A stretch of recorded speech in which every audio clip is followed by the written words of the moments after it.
여기 한 미국 기자가 한국은 과대 포장된 나라이며 절대 민주주의 국가라고 불릴 수 없다고 이야기를 하고 있습니다. 그리고 이후 한국의 거짓된 모습들을 낱낱이 파헤치겠다며 한국으로 향하는데요. 하지만 이 기자는 한국의 국회의사당에 도착하자마자 주저앉아 눈물을 흘렸다고 합니다. 대체 무슨 일이 있었던 걸까요? 안녕하세요. 저는 CNN 특파원으로 일하고 있는 앨리슨 밀러라고 합니다. 특히 아시아를 취재해온 베테랑 기자이죠. 덕분에 아시아에 대해 제가 모르는 것은 잘 없답니다. 딱 한 국가, 한국만 제외하고 말이죠. 저는 한국을 싫어하거든요. 아직도 첫 한국 취재에서 겪은 일을 잊을 수가 없어요. 삼성전자의 신제품 발표회장이었죠. 그날의 기억은 5년이 지난 지금도 생생합니다. 그날 한국 기자들의 모습은 마치 잘 짜여진 연극 같았어요. 질문 하나하나가 마치 사전에 조율된 것처럼 완벽했죠. 혁신적인 기술 발전에 대해 어떤 계획이 있으신가요? 글로벌 시장 진출 전략은 무엇인가요? 모두가 회사 입맛에 딱 맞는 질문만 던졌습니다. 그때 제가 손을 들었죠. 최근 제기된 하청업체 노동자 인권 문제에 대해 어떻게 생각하시나요? 순간 회견장이 얼어붙었어요. 임원의 얼굴이 굳었고 현지 기자들은 마치 제가 금기를 깨뜨린 사람처럼 쳐다봤죠. 그 후로 모든 게 달라졌습니다.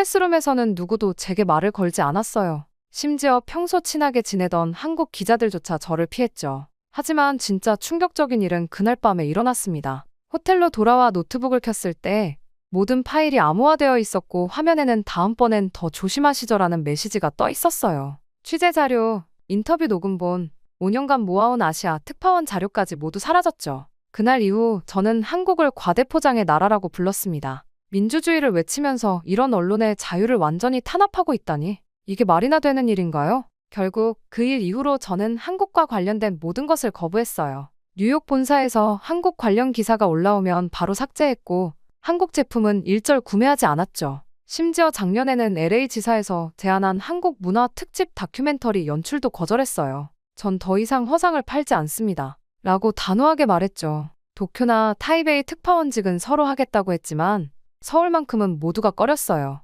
CNN 아시아 지부에서는 제가 겪은 일이 일종의 도시전설처럼 떠돌았거든요. 진실을 파헤치려 했다가 해킹당한 기자 이야기. 어떤 동료는 농담 삼아 앨리슨의 트라우마라고 부르기도 했습니다. 그러다 보니 저는 한국에 대해 냉소적인 기사만 써왔어요. 한국의 경제성장? 재벌들의 허상이죠. K-팝의 세계적 인기. 정부 주도의 문화 세탁이고요. 민주주의의 발전. 그저 서구 언론을 위한 쇼일 뿐이라고 생각했습니다. 그리고 40대에 접어든 지금 저는 CNN의 아시아 담당 수석 특파원으로서 내로라 하는 특종들을 해왔습니다. 중국 정부의 비밀 문건을 폭로하고 일본 경제 위기의 실체를 파헤치고 태국 민주화 운동의 최전선에서 실시간 중계를 했죠. 특히 지난달 홍콩 민주화 시위 현장 취재로 피바디 상 후보에 오르기도 했고요. 그래서 편집장실에 들어섰을 때 저는 자신만만했어요. 아마도 베이징이나 도쿄발 특종 제안이겠거니 했죠. 하지만 그때는 몰랐습니다. 아주 충격적인 일이 일어날 것이라는 걸 말이죠. 앨리슨, 이번엔 한국이네. 들어가자마자 들린 말에 순간 제 온몸이 얼어붙었습니다. 농담하시는 거죠? 제가 그 나라를 또 가야 한다고요? 편집장은 책상 위에 놓인 태블릿을 제게 건넸어요. 화면에는 한국의 최근 정세 자료들이 가득했습니다. 최근 한국에서 일어나는 변화가 심상치 않아. 시민들의 목소리가 커지고 있지. 우리 CNN이 이걸 놓칠 순 없네. 저는 태블릿을 책상에 던지듯 내려놓았어요. 다른 기자를 보내세요. 전 절대 안 갑니다. 자네와 달리 한국에 진짜 민낯을 아는 기자가 있던가? 편집장이 자리에서 일어났습니다. 5년 전 그 사건으로 한국을 가장 잘 아는 기자가 된 걸세. 그들의 위선을 폭로할 수 있는 최고의 적임자라고.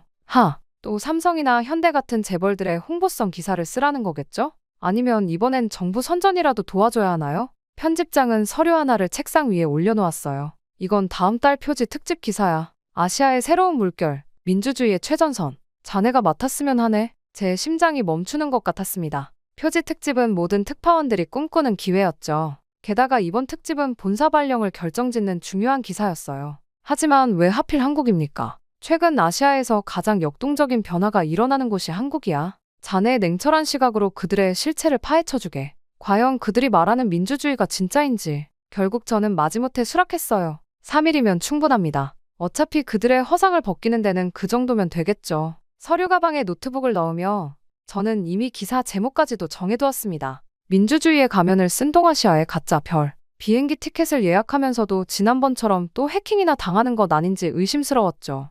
공항으로 향하는 택시 안에서 저는 과거의 기억을 떠올렸어요. 프레스룸에서 저를 향했던 차가운 시선들, 호텔 직원의 의심스러운 태도, 그리고 해킹당한 노트북. 이번에도 비슷한 일을 겪게 되겠지만 이번엔 준비가 되어 있었습니다. 앨리슨 밀러가 어떤 사람인지 보여주마. 이번엔 당신들의 위선을 세상에 폭로하고 말 테니. 비행기에 오르면서도 저는 분노와 복수심으로 가득 차 있었어요. 하지만 그때는 몰랐죠. 제가 곧 마주하게 될 충격적인 진실과 그로 인해 제 인생이 완전히 뒤바뀌게 될 거라는 것을. 인천행 비행기는 예상보다 일찍 착륙했습니다. 창밖으로 보이는 공항은 5년 전과 다름없어 보였어요. 여전히 허세 가득한 외관이군. 저는 비웃듯 중얼거렸죠. 하지만 비행기에서 내리는 순간부터 뭔가 달랐어요. 입국장으로 향하는 길에서 처음 마주친 건 얼굴 인식 자동 출입국 시스템이었습니다. 여권을 보여줄 필요도 없이 걸어가는 것만으로도 신원이 확인되더군요. 뉴욕 JFK 공항에서도 아직 시범 운영 중인 기술이었는데 말이죠.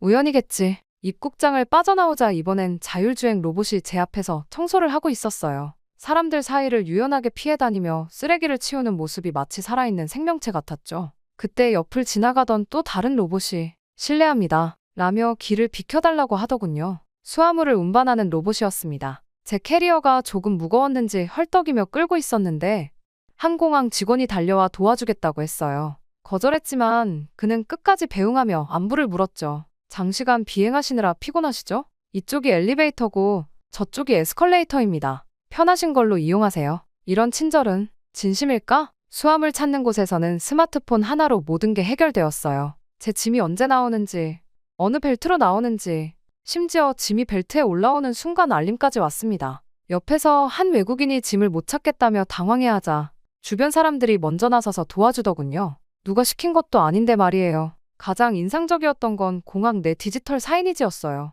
제가 지나갈 때마다 진행 방향을 따라 실시간으로 길 안내가 바뀌었고 심지어 제가 찾던 카페의 위치까지 알려주더군요. 마치 제 마음을 읽기라도 한 듯했죠. 화장실에 들렀을 때는 더 놀라웠습니다. 변기마다 설치된 디스플레이가 실시간으로 청소 상태를 보여주고 있었고 심지어 혼잡도까지 알려주더군요. 세면대 위에 거울은 스마트 미러였는데 날씨 정보는 물론 공항 내 실시간 정보까지 보여줬어요. 무인 편의점에서는 또 한 번 놀랐습니다. 계산대도 직원도 없었죠. 물건을 들고 나가기만 하면 자동으로 결제가 이뤄졌어요. 제가 우물쭈물하고 있으니 지나가던 학생이 친절하게 이용 방법을 설명해 주었습니다. 처음이시죠? 저도 처음엔 많이 헷갈렸어요. 하지만 가장 큰 충격은 공항철도였어요. 폭설로 인한 교통 대란이 있었는데 시민들의 대처가 놀라웠습니다. SNS에서 실시간으로 우회 경로를 공유하고 위험 구간을 알리고 서로 카풀을 제한하기도 하더군요. 누군가가 곤란에 처했다는 글을 올리면 순식간에 수십 명이 달려와 해결책을 제시했어요. 철도 안에서는 모든 좌석에 무선 충전기가 설치되어 있었고 실시간으로 혼잡도를 보여주는 AI 시스템 덕분에 승객들은 자연스럽게 빈 공간으로 이동하며 균형을 맞췄죠. 제가 서 있자 한 중학생으로 보이는 남자아이가 자리를 양보하겠다고 했어요. 많이 피곤해 보이세요. 앉으세요. 그때였어요. 제 고정관념이 처음으로 흔들리기 시작한 순간이 이게 내가 알던 한국이라고. 저도 모르게 중얼거린 말이었는데 옆자리 할머니가 따뜻하게 웃으며 영어로 대답하셨어요. 많이 달라졌지요? 우리도 적응하느라 바빴답니다. 하지만 사람 사는 건 그때나 지금이나 똑같아요. 서로 돕고 배려하는 거지요. 서울역으로 향하는 동안 저는 준비해온 기사 개요를 다시 읽어보았어요. 민주주의의 가면을 쓴 동아시아의 가짜 별. 처음으로 이 제목이 불편하게 느껴지기 시작했습니다. 하지만 저는 아직도 의심을 거두지 못했어요. 이건 분명 빙산의 일각일 거야. 화려한 표면 아래 숨겨진 진실이 있을 거라고. 그때까지만 해도 저는 몰랐습니다. 제가 목격한 이 모든 것이 빙산의 일각이라는 건 맞았지만 제가 생각한 것과는 정반대의 의미로 그리고 곧 더 큰 충격이 저를 기다리고 있다는 것도 말이에요. 호텔에 체크인하고 며칠이 지난 밤이었어요. 도착했을 때 그 완강한 편견이 무색하게도 한국은 제가 알던 모습과 너무나 달랐습니다. 특히 한 시민단체의 기업 비리 폭로 기자회견을 취재했는데 놀랍게도 어떤 방해도 없었어요. 기자들은 날카로운 질문을 마음껏 던졌고 온라인으로 실시간 중계까지 됐죠. 5년 전 제가 겪었던 그 답답한 분위기는 찾아볼 수 없었습니다. 다른 날에는 더 큰 충격을 받았어요. 재벌 회장이 비리 혐의로 검찰에 소환되는 현장이었는데 그 당당한 수사 과정이 생중계되고 있었거든요. 절대 상상도 못할 일이었죠. 이게 정말 내가 알던 한국이 맞나? 37층 호텔 창밖으로 서울의 야경이 반짝였어요. 책상에 노트북을 펼쳐놓고 이틀간의 취재 내용을 정리하면서 계속 의문이 들었습니다. 취재 계획은 허상을 폭로하는 것이었는데 오히려 제 편견이 허상이었던 건 아닐까 하는 생각도 들더군요. 청계천 인근에서 본 시민 토론회도 인상적이었어요. 정부 정책에 대해 청년들이 자유롭게 의견을 나누고 그것을 공무원들이 경청하는 모습이라니. 한 청년이 신랄하게 정부를 비판했는데도 아무도 제지하지 않았습니다. 저는 침대에 기대 앉아 오늘 찍은 사진들을 다시 한번 훑어보았습니다. 거리 곳곳에서 만난 스마트 시티 시스템들, 생각보다 훨씬 더 발전된 대중교통, 그리고 무엇보다 시민들의 달라진 모습. 이 모든 게 진짜일까요? 아니야, 분명 뭔가 있을 거야. 시계를 보니 밤 11시가 조금 지난 시각이었어요. 내일은 마지막 취재일. 아직도 특종감이 될 만한 게 없어서 고민하고 있을 때였습니다. 그때였어요. 휴대폰이 갑자기 요란하게 울렸습니다. 긴급 속보였어요. 긴급 대통령의 비상계엄령 선포. 뭐라고? 다급히 TV를 켰어요. 모든 채널에서 같은 뉴스를 전하고 있었습니다. 대통령이 전국에 비상계엄령을 선포했다는 내용이었죠. 저는 곧바로 창가로 달려가 커튼을 활짝 젖혔어요. 거리에는 장갑차들이 지나가고 있었고 군용 헬기 몇 대가 건물들 사이를 낮게 선회하고 있었습니다. 도심 곳곳에서 사이렌 소리가 들려왔어요. 드디어 가방에서 카메라를 꺼내들며 쓴웃음이 나왔습니다. 지난 며칠간 보았던 모든 것들이 한순간에 무의미해진 것 같았어요. 이게 현실이지. 역시 한국은 권위주의로 돌아가는 거였다고. 호텔 창문 너머로 보이는 도시는 순식간에 전혀 다른 모습으로 변해 있었어요. 평화로웠던 거리는 삽시간에 비상사태 현장으로 바뀌었고 멀리서 군중들의 함성도 들려오기 시작했습니다. 저는 서둘러 카메라 배터리를 확인하고 메모리 카드도 새 것으로 갈았어요. 이거야말로 제가 기다리던 순간이었으니까요. 민주주의의 가면을 쓴 동아시아의 가짜 별이라는 제 기사 제목이 마침내 빛을 발할 때가 온 것 같았습니다. 하지만 그때까지만 해도 저는 몰랐어요. 이제 막 시작된 이 상황이 제가 그토록 의심하고 불신했던 한국의 모습을 완전히 뒤집어 놓으리라는 것을. 그때 제 휴대폰으로 두 번째 알림이 울렸습니다. 이번에는 긴급 속보가 아니었어요.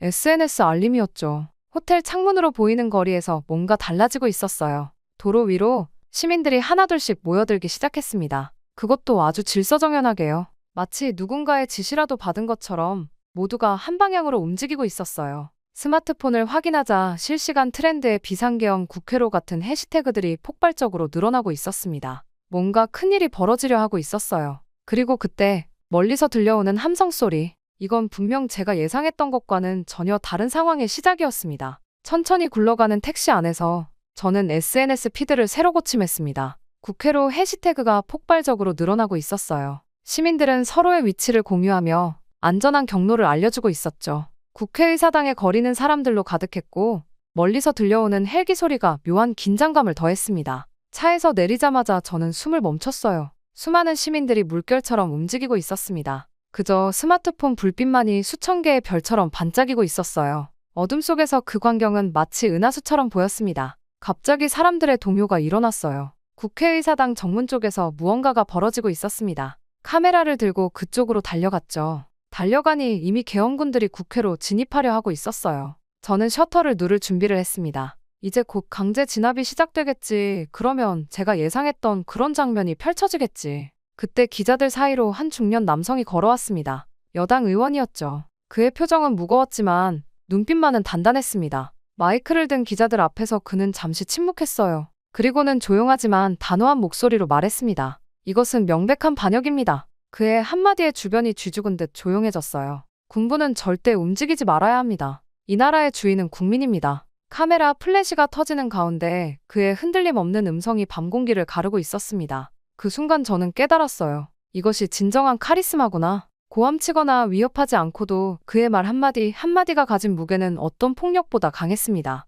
시민들은 점점 더 자발적으로 움직이기 시작했습니다. 국회 정문 앞으로 나아가 문을 막았어요. 계엄군들이 진입을 시도할 때마다 더 많은 시민들이 앞으로 나섰습니다. 국회 정문 앞은 순식간에 시민들의 몸으로 가득 찼습니다. 그때 뒤에서 누군가가 노래를 시작했습니다. 처음엔 작은 목소리였지만 점점 더 많은 사람들이 동참했어요. 그건 제가 알지 못하는 노래였지만 분위기만으로도 가슴이 뭉클해졌습니다. 밤이 깊어갈수록 더 많은 시민들이 모여들었습니다. 제 카메라에는 제 예상과는 전혀 다른 장면들이 담기고 있었어요. 큰 폭력도 혼란도 없었습니다. 대신 질서정연하게 하지만 단호하게 의회 민주주의를 지키려는 시민들의 모습만이 가득했죠. 자정이 훌쩍 넘어갈 무렵 소식이 들려왔습니다. 여야 의원들이 점점 더 모이기 시작했다는 거였어요. 계엄령 해제를 위한 표결이 이루어질 거라고 했습니다. 밤하늘을 가르는 헬기 소리 속에서도 시민들은 흔들림 없이 그 자리를 지켰어요. 그들의 눈빛에서 저는 처음으로 진정한 민주주의의 모습을 보았습니다.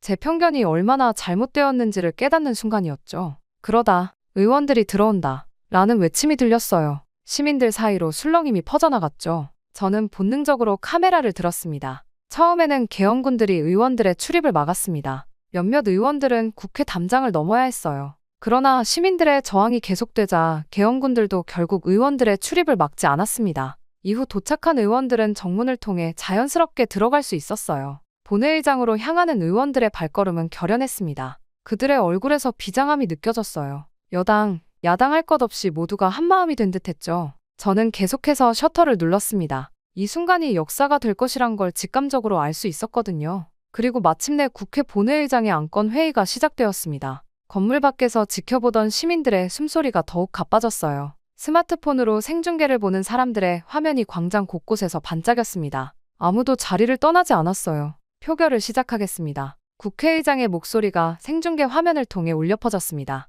시민들은 숨을 죽였고 저는 손에 땀이 났어요. 이 순간이 한국 민주주의의 시험대라는 걸 모두가 알고 있었습니다. 참석 의원 190명. 숫자가 하나씩 발표될 때마다 시민들의 긴장감은 고조되었습니다. 저는 떨리는 손으로 카메라를 들었어요. 찬성 190명. 순간 광장이 침묵에 빠졌습니다. 그리고 이어진 발표. 계엄령 해제가 가결되었음을 선포합니다. 시간을 확인했습니다. 비상계엄령이 선포된 지 정확히 2시간 48분이 지난 순간이었어요. 광장에 모인 시민들은 울었습니다. 하지만 그들의 눈물은 기쁨의 눈물이 아니었어요. 그건 안도감의 눈물이었고 승리의 눈물이었으며 무엇보다 민주주의를 지켜냈다는 자부심의 눈물이었습니다. 계엄군들은 천천히 철수하기 시작했어요. 시민들은 그들을 야유하지 않았습니다. 오히려 묵묵히 길을 열어주었죠. 저는 그 광경을 보면서 또 한 번 충격을 받았습니다. 이런 성숙한 시민의식이 가능하다니. 밤은 깊어갔지만 아무도 집으로 돌아가지 않았습니다. 대통령의 공식 선언을 기다려야 했거든요.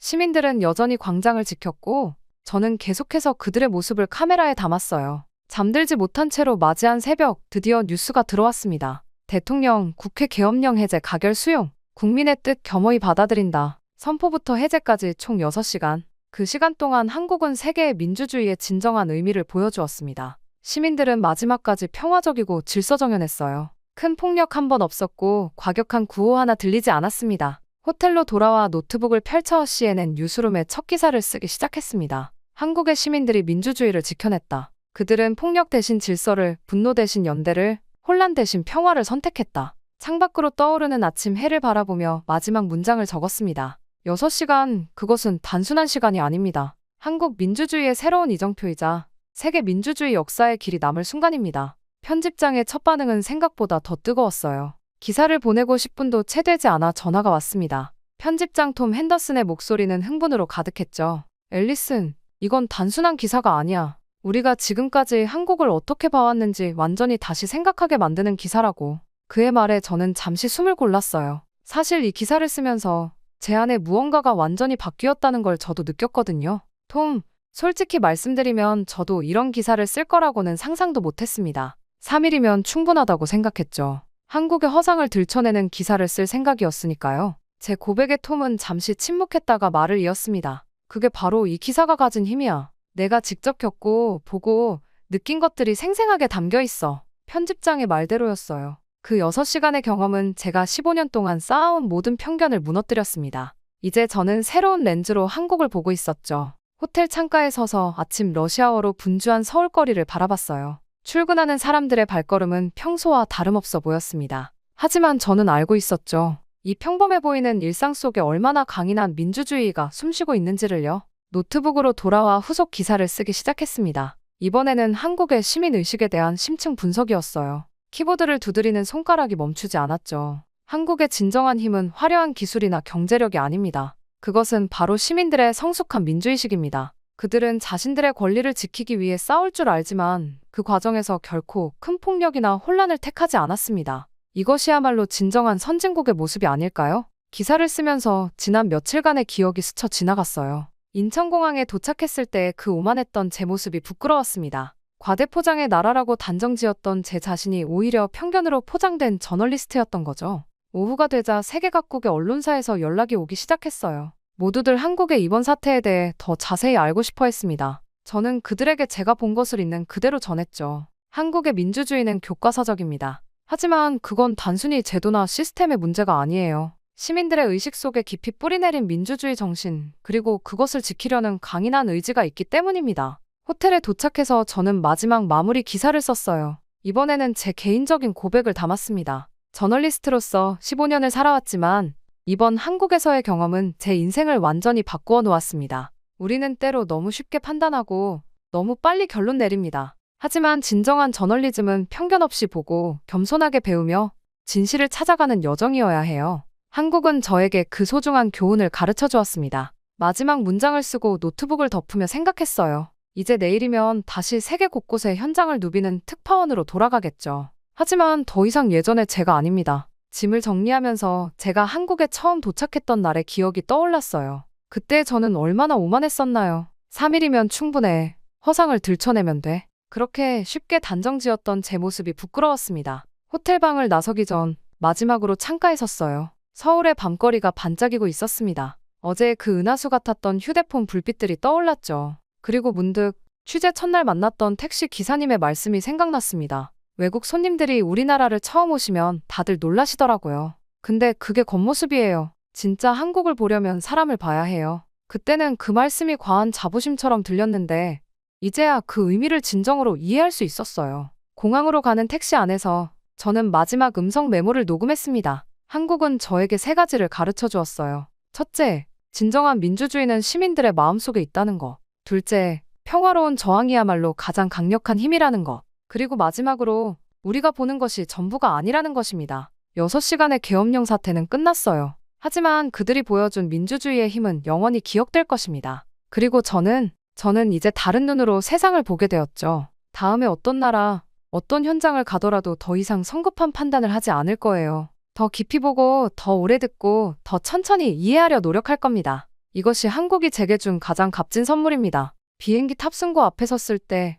마지막으로 한 번 더 뒤를 돌아봤어요. 일주일 전만 해도 저는 이곳을 떠나는 것이 반가웠겠죠. 하지만 지금은 마음 한켠이 묘하게 아려옵니다. 탑승구를 지나며 작은 소리로 말했어요. 고맙습니다, 대한민국. 비행기가 이륙할 때 창밖으로 보이는 서울의 풍경이 점점 작아졌습니다. 하지만 제 마음속에서 한국의 모습은 오히려 더 선명해지고 있었어요. 그리고 저는 알았습니다. 이제 저는 진정한 저널리스트가 되어 돌아간다는 것을요. 그렇게 저희 한국 취재는 끝이 났습니다. 하지만 이것은 또 다른 시작이기도 했어요. 편견 없이 세상을 바라보는 새로운 여정의 시작이었으니까요. 이제 저는 매일 아침 뉴스를 쓸 때마다 그날 밤의 은하수 같은 휴대폰 불빛들을 떠올릴 겁니다. 그리고 기억할 거예요. 진정한 이야기는 언제나 우리가 미쳐보지 못한 곳에 있다는 것을. 한국이 제게 가르쳐준 그 소중한 진실을요.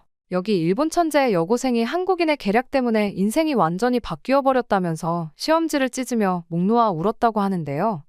이 여고생은 복수하겠다며 한국인을 찾아갔다가 알게 된 충격적인 진실 때문에 며칠이고 정신을 차릴 수가 없었다고 합니다. 도대체 이 여고생은 무슨 이야기를 듣게 된 걸까요? 바로 사연 들어보겠습니다. 안녕하세요. 저는 시마즈 사쿠라입니다. 도쿄의 명문 고등학교에 다니는 평범한, 아니, 어쩌면 그리 평범하진 않은 고등학생이에요. 수학 경시대회 일본 대표이자 3대째 이어온 수학자 가문의 후계자니까요. 사람들은 제 소개를 들으면 부러워하곤 해요. 도쿄대 수학과 교수인 아버지와 일본 수학계의 명사인 할아버지를 두었으니까요. 하지만 저를 잘 아는 친구들은 가끔 이렇게 말하죠. 사쿠라는 왜 저렇게 차갑게 변했을까? 하면서요. 사람들은 제게 자주 묻습니다. 정말로 그 일이 있고 난 뒤로 한 번도 그 아이를 미워하지 않았다는 게 사실이에요? 하고요. 네, 사실이에요. 도서관에서의 그 우연한 발견이 제 인생을 완전히 뒤바꿔 놓았으니까요. 이런 질문들을 정말 많이 받았어요. 하지만 그때마다 저는 살짝 미소를 지으며 대답했죠. 직접 겪어보지 않으면 절대 이해할 수 없을 거예요. 이쯤 되면 제가 어떤 경험을 했는지 궁금하실 것 같네요. 그럼 이제부터 제 이야기를 들려드릴게요. 어릴 적부터 저는 수학이라는 숫자의 세계에 갇혀 있었다고 해도 과언이 아니에요. 시마즈가는 3대째 이어온 수학자 가문이었고 그 무게는 고스란히 제게 전해졌죠. 아버지는 도쿄대학 수학과의 교수, 할아버지는 수학계의 명사. 그래서 저에게는 선택의 여지가 없었는지도 모르겠어요. 유치원생 때부터 저희 집은 달랐어요. 다른 친구들이 학원에서 피아노를 배우고 미술을 배울 때 저는 집에서 할아버지와 함께 산수 문제를 풀어야 했죠. TV 보는 시간도 정해져 있었고 장난감도 대부분 수학과 관련된 것들이었어요. 사쿠라, 숙제는 다 했니? 네, 할아버지. 그럼 이 문제집도 한 단원 더 풀도록 하렴. 쉬고 싶다고 말하면 할아버지는 늘 같은 말씀을 하셨어요. 시마즈가의 아이가 될 자격이 있는지 생각해 보거라. 그렇게 초등학교에 들어가자 본격적인 특훈이 시작됐습니다. 학교가 끝나면 곧장 집으로 와서 수학 공부를 해야 했어요. 친구들과 놀고 싶을 때도 많았죠. 하지만 그럴 때마다 할아버지께서는 엄한 목소리로 말씀하셨어요. 넌 평범한 아이들과는 달라야 해. 시마즈가의 후계자니까. 가끔 몰래 만화책을 보다가 들키면 혼이 났어요. 아버지는 바쁘셔서 집에 잘 안 계셨지만 할아버지는 늘 제 곁에서 수학 공부를 감독하셨죠. 한 번은 방과 후에 친구들과 조금 놀다 들어왔다가 할아버지께 크게 혼난 적도 있어요. 내 나이 때 내 아버지는 이미 고등학교 수학을 공부하고 있었다. 그런 엄격한 교육 덕분이었을까요? 초등학교 4학년 때 전국 수학 경시대회에서 우승했어요. 하지만 기뻐할 새도 없었죠. 할아버지는 더 어려운 문제집을 사오셨고 아버지는 밤늦게 귀가하실 때마다 제 공부 진도를 체크하셨으니까요. 중학교 2학년 때 수학대회 일본 대표로 선발되었을 때도 그저 해야 할 일을 한 것뿐이라고 생각했습니다. 은메달을 목에 걸고 돌아왔을 때 처음으로 할아버지의 눈시울이 붉어지는 걸 봤어요. 내 증조할아버지께서 살아계셨다면 얼마나 자랑스러워하셨을까. 그날 밤 처음으로 증조할아버지의 이야기를 자세히 들었습니다. 할아버지의 목소리는 평소와 달리 무거웠어요. 1930년대 말 경성제국대학에서 있었던 일이었지. 내 증조할아버지께서는 당시 최고의 수학자셨단다. 특히 기하위상학 분야에서는 아시아를 넘어 세계적인 권위자셨지. 할아버지는 잠시 말을 멈추고 오래된 사진 한 장을 꺼내셨어요. 낡은 흑백 사진 속에는 교수실로 보이는 곳에서 여러 명의 학자들이 서 있었죠. 이때만 해도 모든 게 좋았다. 하지만 그 사람을 만나기 전까지는 사진 속에서 증조할아버지 옆에 서 있던 한 사람을 가리키시며 할아버지의 목소리가 떨렸어요. 이영수. 처음엔 가장 촉망받는 제자였지. 하지만 그는 스승의 신뢰를 배신했어. 내 증조할아버지의 미발표 연구를 훔쳐 자신의 이름으로 발표하려 했던 거야. 그 순간 할아버지의 손이 사진을 꽉 쥐었다 폈다 했어요. 저는 처음 보는 할아버지의 모습에 숨죽이고 이야기를 들었습니다. 그 일이 있고 난 뒤 증조할아버지는 더 이상 예전의 모습이 아니었어. 연구실에 틀어박혀 밤새 무언가를 쓰고 지우길 반복하셨지. 결국 그 충격으로 병상에 눕게 되셨고 그날 이후로 할아버지께서는 한 가지를 반복해서 말씀하셨어요. 사쿠라, 명심해라. 한국인은 절대 믿어서는 안 된다. 그 말씀은 마치 주문처럼 제 마음 깊이 새겨졌어요. 그래서였을까요? 증조할아버지의 오래된 연구 노트를 볼 때마다 그 누렇게 변색된 페이지 사이에서 한글로 적힌 메모들을 발견할 때면 왠지 모를 불편함이 가슴을 스쳤어요. 수학은 제게 자부심이자 의무였고 가문의 명예를 지키는 길이었습니다. 아버지의 기대, 할아버지의 자부심, 그리고 증조할아버지의 한 맺힌 이야기. 이 모든 것들이 제 어깨를 누르고 있었죠. 하지만 그때까지만 해도 저는 몰랐어요. 제가 믿어온 모든 것들이 흔들리게 될 거라는 것을. 그리고 그 시작은 바로 윤하늘이라는 한 전학생의 등장과 함께였습니다. 평소와 다름없는 봄날이었어요. 창가에 앉아 기하학 문제를 풀고 있던 저는 담임 선생님의 목소리에 고개를 들었습니다. 자, 오늘부터 우리 반에 새로운 친구가 함께하게 됐어요. 윤하늘이라고 합니다. 순간 교실이 술렁였죠. 외국인 전학생이라니. 게다가 한국에서 왔다고. 제 심장이 불편하게 요동쳤어요. 할아버지의 말씀이 귓가에 맴돌았습니다. 한국인은 절대 믿지 마라. 하늘이는 생각보다 조용한 아이였어요. 단정한 단발머리에 일본어도 유창했죠. 자기소개는 짧게 끝났는데 마지막 한마디가 신경 쓰였어요. 수학? 특히 기하학을 좋아합니다. 선생님은 하늘이를 제 옆자리에 앉히셨어요. 제가 반장이니까 당연한 배치였겠죠. 하지만 저는 그게 너무 불편했습니다. 하늘의 책상에는 기하학 관련 책들이 가지런히 놓여 있었어요. 표지가 한글이라 읽을 순 없었지만 도형들은 한눈에 알아볼 수 있었죠. 첫 번째 충격은 기하학 시간에 왔어요. 모리카와 선생님께서 칠판에 복잡한 도형 문제를 그리셨죠. 보통은 제가 먼저 손을 들곤 했는데 네, 윤하늘 양? 이 문제는 보조선을 하나만 그으면 간단히 해결할 수 있습니다. 하늘이는 칠판 앞으로 나가 빨간 분필로 선 하나를 그었어요.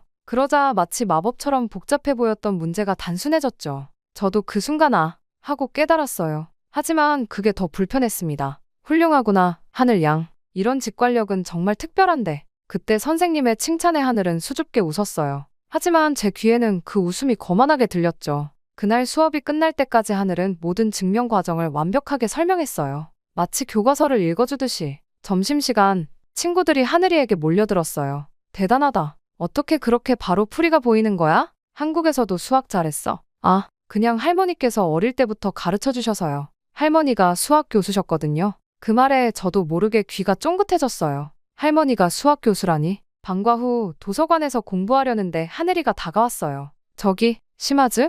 혹시 이 증명 과정에 대해 의견을 나눠볼 수 있을까? 순간 할아버지의 목소리가 머릿속에 울렸습니다. 사쿠라, 절대로. 미안해. 난 혼자 공부하는 게 편해서. 차갑게 내뱉은 제 말에 하늘이의 표정이 살짝 굳었어요. 하지만 이내 밝게 웃으며 고개를 끄덕였죠. 그렇구나. 이해해. 그날 밤 할아버지께 하늘이의 이야기를 했어요. 특히 할머니가 수학 교수라는 이야기를 했더니 할아버지의 표정이 묘하게 변했어요. 조심해라, 사쿠라. 그쪽 사람들은 우리 가문을 시기하고 있을 테니. 하지만 잠자리에 들어서도 하늘이가 그린 보조선이 자꾸 떠올랐어요. 그 간단한 해결법을 왜 제가 먼저 생각하지 못했을까? 이대로는 안 되겠다고 생각했죠. 더 열심히 공부해야겠다고, 절대로 져서는 안 된다고 다짐했어요. 하지만 이상하게도 그날 밤 문제가 잘 풀리지 않았습니다. 수식을 보고 있어도 자꾸 하늘의 맑은 눈빛이 떠올랐거든요. 그리고 왠지 모를 불안감. 이게 정말 옳은 걸까? 하는 의문이 살며시 고개를 들었지만 저는 재빨리 그 생각을 지워버렸어요.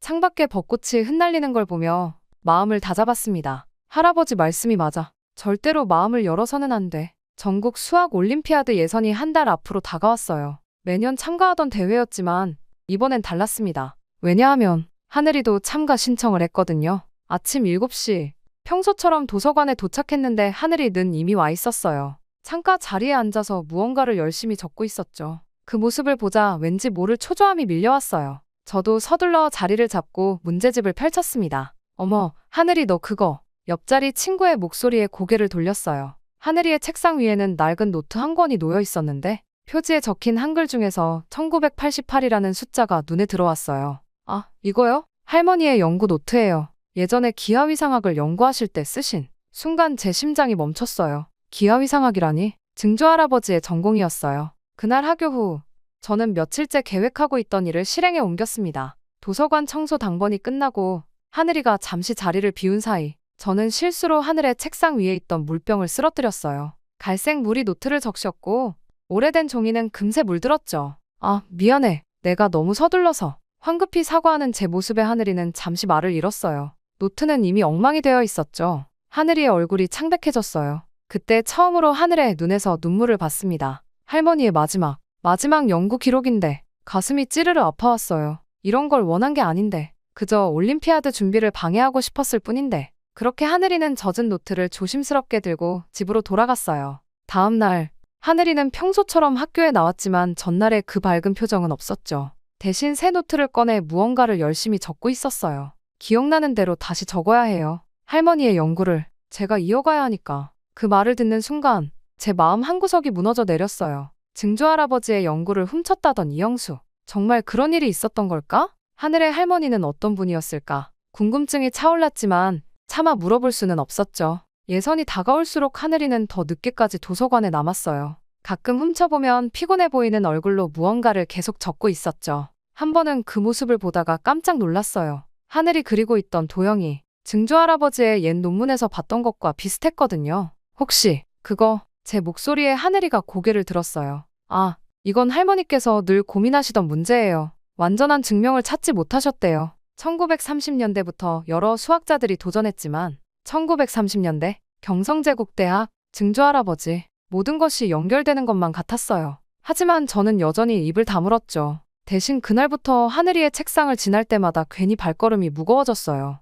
도서관 창가에 비치는 햇살 아래 하늘은 여전히 묵묵히 자신의 길을 가고 있었습니다. 그리고 저는 점점 더 혼란스러워지고 있었어요. 예선 당일 시험장은 긴장감으로 가득했어요. 저는 평소처럼 앞자리에 앉아 문제지를 기다렸습니다. 하늘은 제 시선이 닿지 않는 뒤쪽 어딘가에 앉았겠죠. 이번 예선은 기하학 문제의 비중이 높습니다. 특히 증명 과정을 자세히 써주시기 바랍니다. 시험 감독관의 말에 제 손이 살짝 떨렸어요. 기하학이라니 하늘이가 가장 자신 있어 하는 분야였죠. 문제지를 받자마자 저는 빠르게 훑어보기 시작했어요. 첫 번째 문제는 쉬웠어요. 두 번째도 무난했고요. 하지만 세 번째 문제에서 제 손이 멈췄습니다. 낯선 형태의 도형이 그려져 있었는데 어디서 본 것 같은데 그때 번뜩 떠올랐어요. 하늘의 할머니 노트에서 봤던 도형과 비슷했어요. 제가 물에 적셨던 그 노트에 순간 가슴이 철렁 내려앉았습니다. 시험이 끝나고 일주일 뒤 결과가 발표됐어요. 전국 1등 윤하늘. 담당 선생님의 말씀이 귓가에서 윙윙거렸어요. 저는 2등이었죠. 불과 3점 차이였지만 이것은 우리 가문 최초의 실패나 다름없었어요. 독창적인 증명 방법이 높은 점수를 받았다고 하네요. 특히 3번 문제의 접근 방식은 선생님의 말씀은 들리지 않았어요. 그날 저녁 할아버지께 결과를 보고해야 했거든요. 2등이라고. 할아버지의 목소리는 차가웠어요. 아버지는 한숨을 깊게 내쉬셨고요. 시마즈가의 수치다. 그것도 하필 한국 학생한테 지다니. 아버지, 사쿠라도 열심히. 우리 가문의 열심히만으로는 부족하다는 걸 모르니? 순간 할아버지의 목소리가 점점 높아졌어요. 이영수 그자가 증조부님의 연구를 훔쳤을 때도 이런 식이었어. 처음엔 작은 패배였지. 하지만 그게 얼마나 큰 비극을 불러왔는지 잊었어? 저는 고개를 숙인 채 말씀을 듣고만 있었어요. 하지만 마음속에서는 다른 목소리가 들렸습니다. 하늘이가 밤늦게까지 도서관에서 공부하던 모습, 젖은 노트를 보며 눈물 짓던 순간, 그리고 포기하지 않고 다시 시작하던 모습이. 다음날 학교에서 하늘이는 여전히 조용했어요. 축하한다는 친구들의 말에 수줍게 웃을 뿐이었죠. 그런데 쉬는 시간, 뜻밖의 말을 들었어요. 시마즈 양의 2번 풀이가 정말 대단했어요. 하늘이가 제게 말을 걸어온 거예요. 사실 저는 그런 접근 방법은 생각도 못했거든요. 너무 참신해서 놀랐어요. 그 말이 진심으로 들렸어요. 하지만 저는 차갑게 대꾸했죠. 축하해요. 1등이라서. 돌아서는 하늘의 뒷모습을 보며 제 마음속 어딘가가 더욱 불편해졌어요. 이건 단순한 시기심이 아니었어요. 뭔가 제가 잘못 알고 있는 게 있는 것 같은 그런 느낌이었죠. 그날 밤 이상한 꿈을 꾸었어요. 증조할아버지와 이영수라는 사람이 함께 칠판 앞에서 무언가를 열심히 토론하는 모습이었어요. 두 사람 다 즐거워 보였는데 왜 할아버지의 이야기와는 이렇게 다른 걸까요? 꿈에서 깨어난 후 저는 결심했어요. 반드시 이 수수께끼를 풀어야겠다고. 그리고 그 실마리는 어쩌면 도서관 어딘가에 있을지도 모른다는 생각이 들었습니다. 며칠 뒤 도서관 구석에서 우연히 발견한 상자 하나가 제 인생을 바꿔놓았어요. 오래된 수학 서적들을 정리하다가 발견한 작은 가죽 상자였죠. 안에는 누렇게 변색된 노트 한 권이 들어있었어요. 시마즈 다이스케의 연구 일지, 증조할아버지의 일기장이었어요. 손이 떨렸지만 조심스럽게 페이지를 넘겼습니다. 1938년 9월 15일. 오늘 새로운 제자를 받았다. 이영수라는 청년이다. 조선인 학생 중에서도 특출난 재능을 가졌다. 특히 기하학적 직관력이 놀랍다. 그의 증명 방식은 나도 생각지 못한 참신한 것들이 많아. 1939년 3월 20일. 영수와 함께 새로운 이론을 발견했다. 그의 독창적인 접근이 내 연구에 신선한 바람을 불어넣어 주었다. 이제 그를 단순한 제자가 아닌 동료로 여기게 되었다. 1939년 8월 10일. 오늘도 밤늦게까지 영수와 연구실에서 토론했다. 그와 이야기를 나누다 보면 시간 가는 줄 모른다. 우리는 서로 다른 시각으로 문제를 바라보지만 그것이 오히려 더 완벽한 해답을 만들어낸다. 손이 떨려왔어요. 이건 할아버지께서 들려주신 이야기와는 전혀 달랐어요. 배신자라고 하셨던 이영수는 증조할아버지의 일기 속에서는 신뢰하는 동료로 그려져 있었으니까요. 그런데 갑자기 일기의 톤이 바뀌었어요. 1940년 1월 5일. 전쟁의 그림자가 짙어진다. 대학에도 감시의 눈이 늘었다. 영수와의 공동 연구가 문제가 될까 두렵다. 그를 보호하기 위해서라도. 1940년 2월 15일. 결국 영수가 체포되었다. 독립운동과 연관되었다는 죄목이다. 그가 떠나기 전 나에게 맡긴 연구 노트. 이걸 어떻게 해야 할지. 마지막 페이지는 눈물 자국으로 얼룩져 있었어요. 1940년 3월 1일. 영수야, 내가 맡긴 연구를 내 이름으로 발표했다. 이건 내 연구 결과를 지키기 위한 유일한 방법이었다. 언젠가 이 진실이 밝혀질 때까지 부디 이해해주길. 숨이 막혔어요. 그동안 우리 가문이 믿어온 이야기는 모두 거짓이었던 걸까요? 이영수는 배신자가 아니라 오히려 증조할아버지께서 연구를 숨기기 위해 할아버지께 어쩔 수 없는 거짓말을 하신 것이었죠. 일기장을 더 넘기다 보니 낯익은 이름이 눈에 띄었어요. 박지원 교수, 이영수의 마지막 제자, 여성 수학자. 순간 머리를 한 대 맞은 것 같았어요. 박지원, 하늘이 자랑스럽게 이야기하던 그 할머니가 도서관 창가에 앉아있는 하늘이가 보였어요. 여전히 수학 문제와 씨름하고 있었죠. 그 옆에는 젖어서 구겨진 할머니의 노트가 놓여 있었고요. 갑자기 모든 게 선명해졌어요. 하늘의 할머니는 이영수의 제자였고 그 학문적 열정이 손녀인 하늘이에게도 이어진 거예요. 가방에서 증조할아버지의 일기장을 꽉 쥐었어요. 이제 어떻게 해야 할까? 할아버지께 이 사실을 알려야 할까? 하늘이에게 사과해야 할까? 그때 하늘이가 제 쪽을 바라봤어요. 해 진력해 붉은 빛이 그의 얼굴을 비추고 있었죠. 문득 증조할아버지와 이영수가 함께 연구하던 그 시절이 떠올랐어요. 두 사람은 진정한 학문의 동반자였을 텐데 전쟁이라는 시대의 비극이 그들의 우정을 갈라놓은 거예요. 일기장을 품에 안은 채 저는 오랫동안 생각에 잠겼습니다. 이제 무언가가 바뀌어야 할 때인 것 같았어요. 그날 이후로 하늘이를 바라보는 제 시선이 달라졌어요. 더 이상 경계하고 견제해야 할 대상이 아니라 이해하고 싶은 누군가가 되어 있었죠. 특히 하늘이가 문제를 풀 때의 모습이 자꾸 눈에 들어왔어요. 수학을 대하는 태도가 순수하고 진지했거든요. 한 번은 쉬는 시간에 하늘이가 혼자 칠판 앞에서 무언가를 열심히 쓰고 있는 걸 보았어요. 이렇게 하면, 아니, 이건 아니야. 할머니라면 어떻게 접근하셨을까? 그 모습을 보고 있자니 증조할아버지의 일기에서 읽었던 구절이 떠올랐어요. 영수는 언제나 순수했다. 그저 진리 자체를 추구하는 자세. 그것이 내가 그를 신뢰한 이유였다. 저기, 혹시 도움이 필요하니? 제가 먼저 말을 걸었어요. 하늘이는 잠시 놀란 표정을 지었지만 이내 밝게 웃었죠. 아, 시마즈, 이 부분이 잘 안 풀려서 타원과 쌍곡선이 만나는 지점에서 하늘의 설명을 들으며 칠판을 바라보았어요. 문제 자체도 흥미로웠지만 더 놀라웠던 건 하늘의 접근 방식이었어요. 마치 증조할아버지의 일기에서 봤던 이영수의 모습처럼 전혀 다른 각도에서 문제를 바라보고 있었거든요. 여기에 보조선을 그으면 어떨까? 아, 그렇네요. 이런 접근은 생각도 못했어요. 그렇게 우리는 점점 대화에 빠져들었어요. 서로 다른 풀이 방법을 제안하고 때로는 틀린 점을 지적하면서요. 시간이 어떻게 흘러갔는지도 모를 만큼 열중했죠.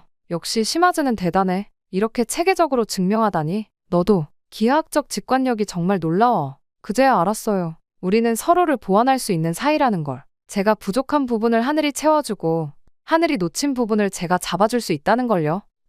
시마즈, 혹시 이거 본 적 있어? 하늘이가 조심스럽게 한 장의 논문을 꺼냈어요. 놀랍게도 그건 증조할아버지와 이영수가 함께 연구하던 문제였어요. 완성되지 못한 증명이 아직도 수학계의 난제로 남아있다고 하더군요. 할머니께서 평생 이 문제를 연구하셨대요. 해결하진 못하셨지만 언젠가는 꼭 증명하고 싶어요. 순간 하늘이의 눈빛이 반짝였어요. 그 순간 저는 깨달았죠. 우리가 싸워야 할 대상은 서로가 아니라는 걸. 진정한 도전은 이렇게 미해결된 수학의 비밀을 푸는 것이라는 걸요. 하늘씨, 미안해. 네? 그때 노트 일부러 그랬던 거. 용서해줘. 하늘이는 잠시 말이 없었어요. 하지만 이내 따뜻한 미소를 지었죠. 저도 알고 있었어요. 하지만 시마즈 양이 먼저 사과해주니 기뻐요. 그날 저녁 할아버지의 방 앞에서 한참을 망설였어요. 증조할아버지의 일기를 보여드려야 할까?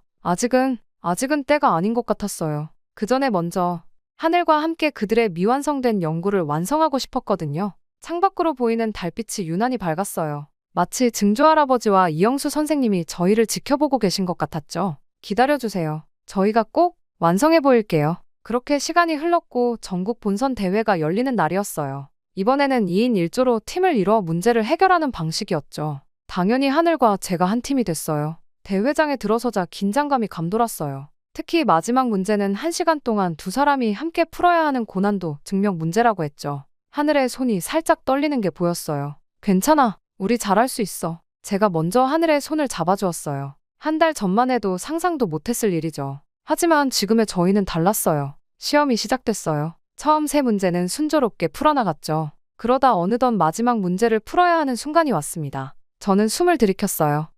이건 증조할아버지와 이영수 선생님의. 그래요. 그분들이 미처 완성하지 못했던 문제의 변형된 버전이었어요. 시험 출제자가 우연히 선택한 것일 테지만 하늘이나 저에게는 특별한 의미가 있었죠. 하늘아, 여기 봐. 할아버지 일기장에서 봤던 접근법을 응용하면. 맞아. 그리고 할머니 노트에서 본 보조 정리를 더하면 저희는 마치 오케스트라의 연주자들처럼 호흡을 맞췄어요. 제가 놓친 부분을 하늘이 채우고 하늘이 막힌 부분을 제가 이어받았죠. 그리고 그 과정에서 무언가 특별한 것을 발견했어요. 시마즈, 이걸 봐. 이 방법이라면 그래, 이걸로 원래 문제도 해결할 수 있을지도. 남은 시간 동안 저희는 정신없이 증명을 완성해 나갔어요. 마지막 결론을 쓸 때는 두 사람 다 손이 떨렸죠. 이건 단순한 시험 문제의 해결이 아니었으니까요. 80년 전 두 수학자가 꿈꾸었던 그 증명의 실마리를 저희가 찾아낸 거였어요. 이번 대회에서 특별한 발견이 있었습니다. 그때 시상식장에서 심사위원장님이 말씀하셨어요. 시마즈 사쿠라, 유나늘 팀이 제출한 마지막 문제의 풀이는 수학계의 오랜 난제에 대한 새로운 통찰을 제공했습니다. 저희는 공동 우승을 했어요.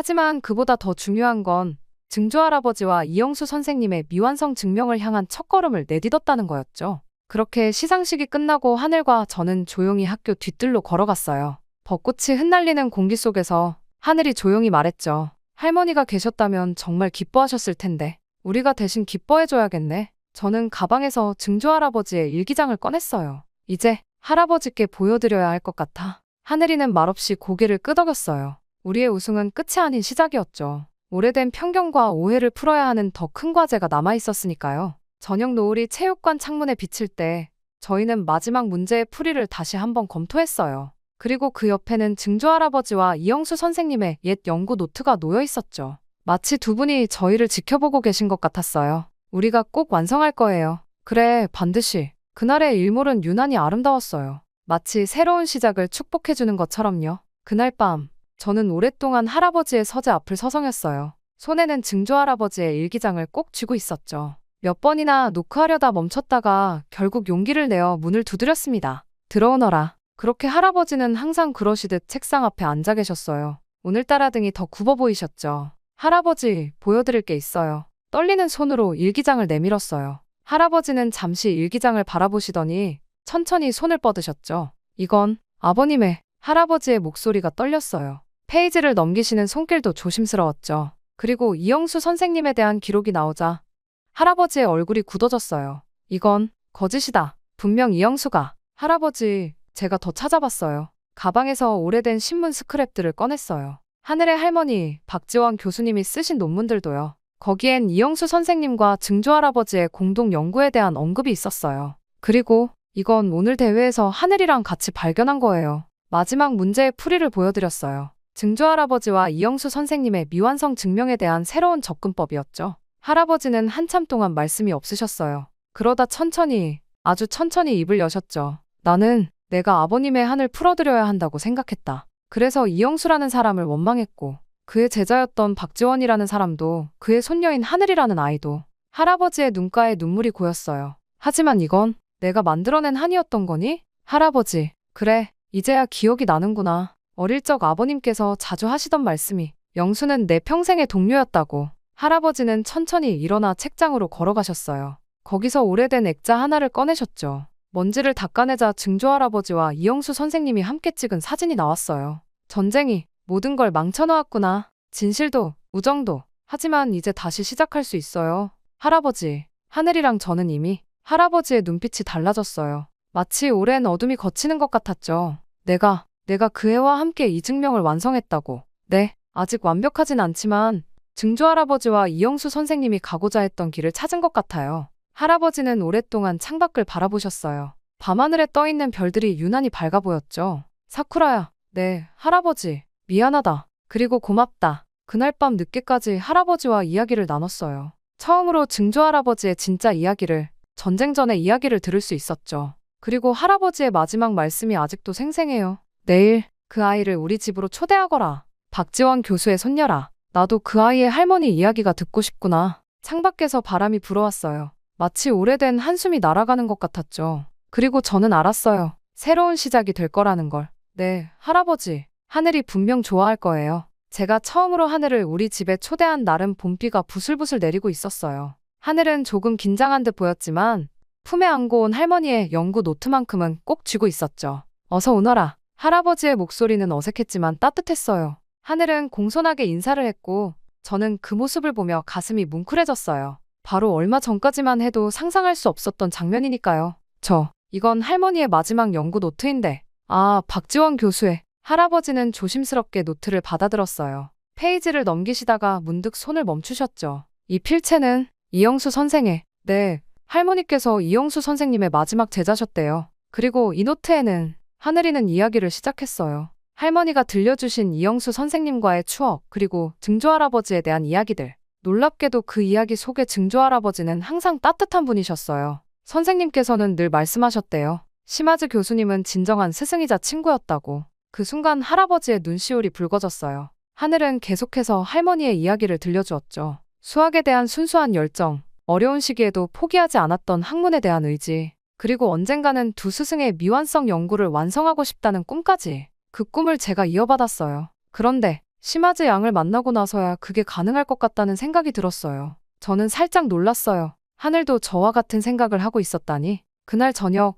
아버지도 일찍 귀가하셨어요. 처음에는 어색했지만 수학 이야기가 시작되자 분위기가 한결 부드러워졌죠. 특히 하늘과 제가 발견한 새로운 증명 방법에 대해 이야기할 때는 아버지의 눈이 반짝반짝 빛났어요. 놀랍구나. 너희 둘이 이걸 발견하다니. 식사 자리에서 하늘의 어머니께 전화가 왔어요. 할아버지께서 직접 받으셔서 다음 주말에 식사를 함께 하자고 초대하셨죠. 박지원 교수님의 딸이시라니. 이야기 나누고 싶은 게 많구나. 그날 밤 하늘이를 배웅하면서 할아버지께서 먼저 말씀하셨어요. 다음에 또 오거라. 내 할머니 이야기를 더 듣고 싶구나. 돌아서는 하늘이의 눈가에 눈물이 고였어요. 저도 같은 마음이었죠. 집으로 돌아와 제 방에 앉아 있는데 책상 위에 증조할아버지 사진이 달라 보였어요. 왠지 미소 짓고 계신 것 같았달까요? 그렇게 시간이 흘렀고 어느새 봄이 끝나가고 있었습니다. 창밖으로는 벚꽃 잎이 날렸어요. 봄이 깊어가는 하늘은 유난히 맑았죠. 할아버지께서는 요즘 자주 웃으세요. 특히 하늘이가 우리 집에 와서 수학 이야기를 할 때면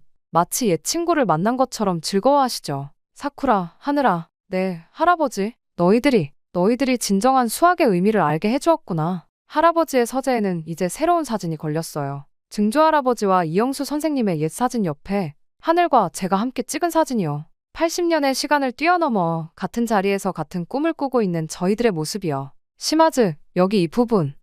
같이 풀어보자. 수식으로 가득한 칠판 앞에서 저희는 여전히 수학이라는 순수한 진리를 향해 한 걸음씩 나아가고 있어요. 이제는 더 이상 혼자가 아닌 함께라서 더 빛나는 발걸음으로요. 저는 지금까지 있었던 일들을 떠올려 보았습니다. 지금 생각해보면 제가 한국이란 나라에 대해 가졌던 편견은 수학 문제처럼 단순했어요. 정답과 오답으로만 세상을 재단하려 했던 거죠. 하지만 하늘을 만나고 증조할아버지의 진실을 알게 되면서 깨달았습니다. 세상은 결코 흑백 논리로 설명할 수 없다는 것을요. 하늘의 순수한 학문적 열정, 할머니 때부터 이어져 온 깊은 통찰력, 그리고 무엇보다 모든 편견과 방해에도 흔들리지 않던 그 모습. 이 모든 것들이 제 좁은 시야를 넓혀주었어요. 이제는 알아요. 진정한 수학이란 국경도 민족도 초월하는 것이라는 걸. 증조할아버지와 이영수 선생님이 그러셨듯이 하늘과 제가 그러하듯이 순수한 진리 앞에서는 모든 편견이 무의미해진다는 것을요. 한국은 제게 적이 아닌 스승이 되어주었어요.